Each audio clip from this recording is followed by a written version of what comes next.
Fala galera, tudo bem com vocês? Eu sou o Raul da Brioeduca.com e hoje nós vamos conversar sobre o governo provisório e a Revolução de 1930. Mas antes disso, eu quero pedir para vocês se inscreverem no nosso canal, darem like no vídeo e ativarem o sininho. E agora, bora para a aula! Bom, como você já sabe, durante a Primeira República, as oligarquias de São Paulo e de Minas Gerais se revezaram na presidência dessa nossa Primeira República. Essa, galera, foi a política famosa do café com leite. E como vocês já sabem também, o Brasil não era formado apenas por paulistas e mineiros. E chegou uma hora que a galera dos outros estados falou assim: vou contestar esse domínio de paulistas e mineiros na presidência. Então, em 1922, houve uma eleição presidencial. E a disputa foi grande, galera. As elites do Rio de Janeiro e da Bahia disputaram com a galera do café com leite. Depois dessa eleição, ficou claro que essas duas elites queriam conquistar um papel de poder no jogo da presidência brasileira.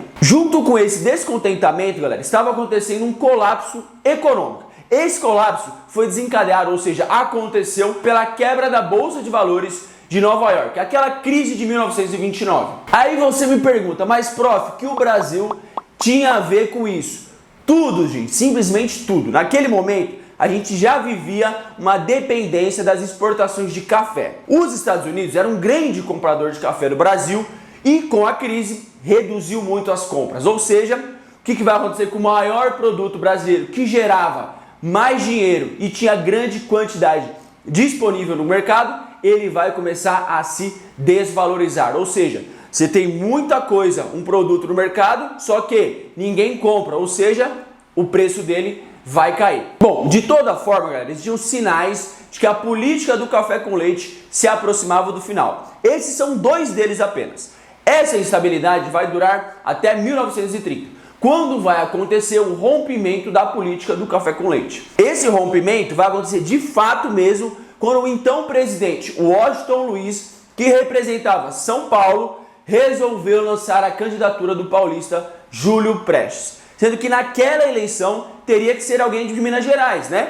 Porque eles alternavam no cargo. E aí São Paulo colocou o candidato e os mineiros ficaram extremamente bravos com a atitude de Washington Luiz. Então, eles vão se juntar com os gaúchos, reuniram ali, porque não aguentava mais aquela política do café com leite, que também os gaúchos eram oposição e outras oposições do estado e formaram uma aliança liberal. Essa aliança lançou a candidatura de Getúlio Vargas, que era presidente do estado do Rio Grande do Sul. O vice-presidente, candidato, seria João Pessoa, certo? Que era presidente lá da Paraíba. Resumindo, gente, veio o presidente do Rio Grande do Sul e o presidente da Paraíba para derrotar essa política do café com leite. Mas isso não quer dizer que vai dar certo. Essa aliança liberal defendia o incentivo ao conjunto da produção agrícola nacional e não apenas do café. Então eles queriam que o Brasil fosse menos dependente da exportação de café.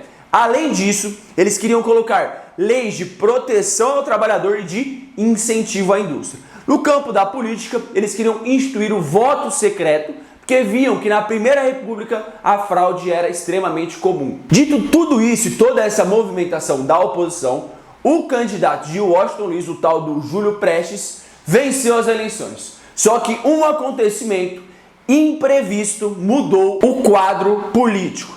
Galera, extremamente importante. O presidente da Paraíba, lá do estado da Paraíba, João Pessoa, vivia um período de instabilidade política no seu estado. Então, basicamente, ele tinha uma treta com os chefes políticos da Paraíba.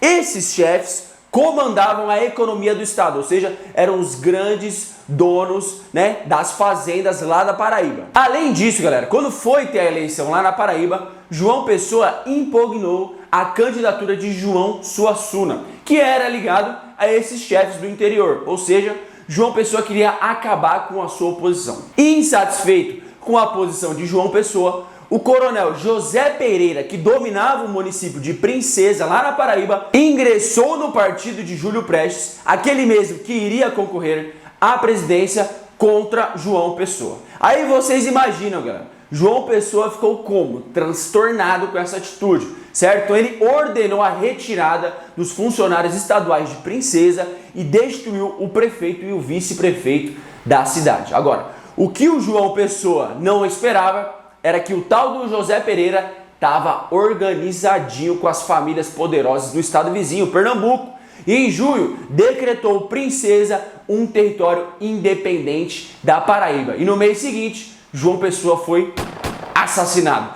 Diante dessa crise toda, o governo federal interveio na região e os revoltosos se renderam e o levante de Princesa acabou. Bom, mesmo sem a relação direta com a política nacional, o assassinato de João Pessoa serviu de estopim para o início de uma ação armada contra o então presidente Washington Luiz. E adivinha quem estava comandando essa ação? Getúlio Vargas, ele mesmo. Então, gente, percebam, Getúlio Vargas, que era candidato à presidência, e seus amiguinhos transformaram a treta que teve com João Pessoa. Então, eles dizendo que Júlio Prestes estava fazendo de tudo para chegar no poder e para isso ele até matou um candidato à vice-presidência para chegar no poder. Manipularam os fatos, certo? João Pessoa era candidato a vice-presidente e não tinha nenhuma relação direta com o assassinato, o tal do Júlio Prestes, certo? Então, o Vargas e seus amiguinhos jogaram, certo, galera? Essa revolta, gente, vai ter início em Minas Gerais e no Rio Grande do Sul e começou em outubro de 1930. Então, por conta disso, Washington Luiz foi praticamente obrigado a renunciar o cargo. E com essa renúncia, um grupo de militares assumiu o governo provisório. Então, em 3 de outubro de 1930, Getúlio Vargas, que já estava muito forte e tinha o apoio dos líderes do movimento, assumiu o poder. Esse acontecimento pôs fim à chamada República Oligárquica e ficou conhecida como a Revolução de 1930. Dentro dessa revolução, galera, existia um movimento tenentista. Esse movimento representou a reação dos oficiais de média e de baixa patente do exército contra o regime oligárquico. Os tenentes queriam voto secreto e que as mulheres também pudessem votar. Além disso, a moralização da política e a reforma do ensino público. Os tenentes foram fundamentais para a chegada de Getúlio Vargas ao poder. Depois de 1930, foi instituído um governo provisório. Esse governo era composto por representantes das elites estaduais vitoriosas e por militares que apoiaram a queda de Washington Luiz. Getúlio Vargas, que era quem comandava tudo, vai tentar agradar todo mundo. Para isso, ele vai criar os interventores nos estados e vários deles eram militares. O interventor de cada estado nomeava os prefeitos dos municípios. E com essa política, muita gente não gostou.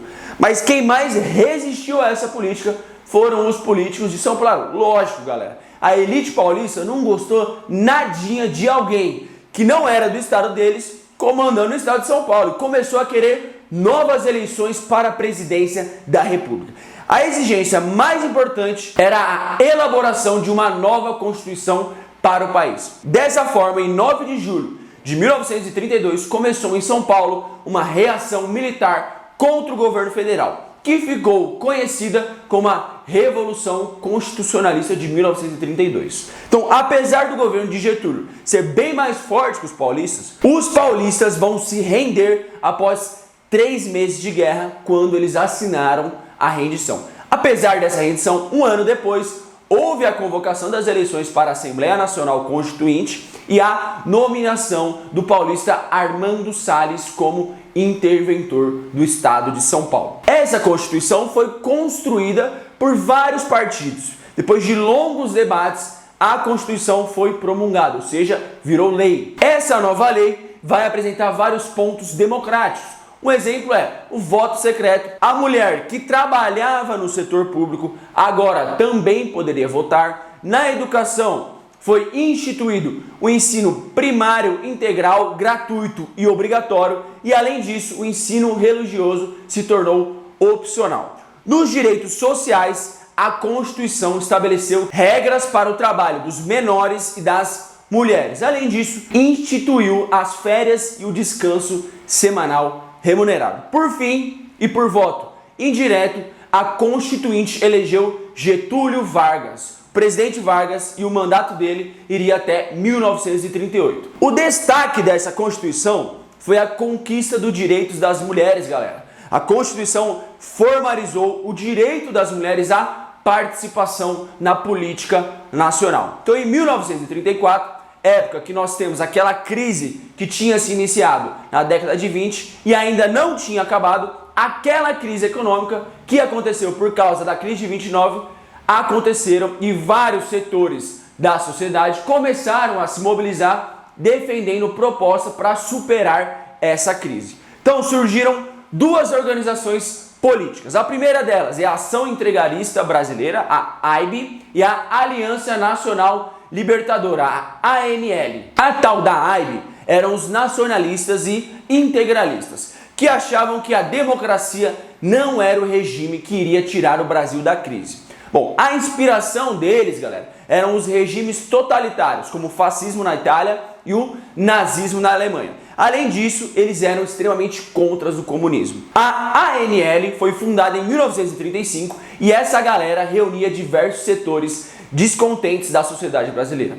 A ANL era contra o integralismo e o avanço do fascismo e do nazismo na Europa. Além disso, ela possuía uma tendência de nacionalização das empresas estrangeiras, a reforma agrária e um governo popular no Brasil. Apesar de ser comunista, a ANL contava com a participação de anarquistas, liberais e também socialistas. E os conflitos entre os membros da ANL e da AIB eram constantes, galera. Bom, eu vou pedir para vocês aí deixar nos comentários quem você apoiaria naquela época, se você seria da ANL ou a AIB. A AIB reunia mais de 500 mil militantes e 20% deles eram mulheres. E o principal lema deles era Deus, Pátria e Família.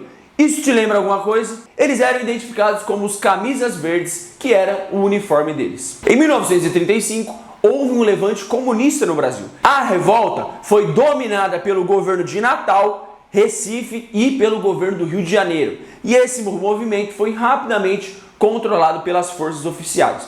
O objetivo do movimento era instaurar um governo e colocar em ação seu programa nacionalista e popular. Essa rebelião, galera, serviu de desculpa para Vargas desativar o Congresso Nacional e censurar os meios de comunicação e também prender centenas de envolvidos na revolta. O líder comunista Luiz Carlos Prestes foi condenado a 30 anos de prisão. Sua companheira judia Olga Benário foi detida e deportada para a Alemanha. Lá na Alemanha, ela morreu num campo de concentração nazista. Certo, galera? Se você gostou dessa aula, vem conhecer a gente no nosso site brioeduca.com.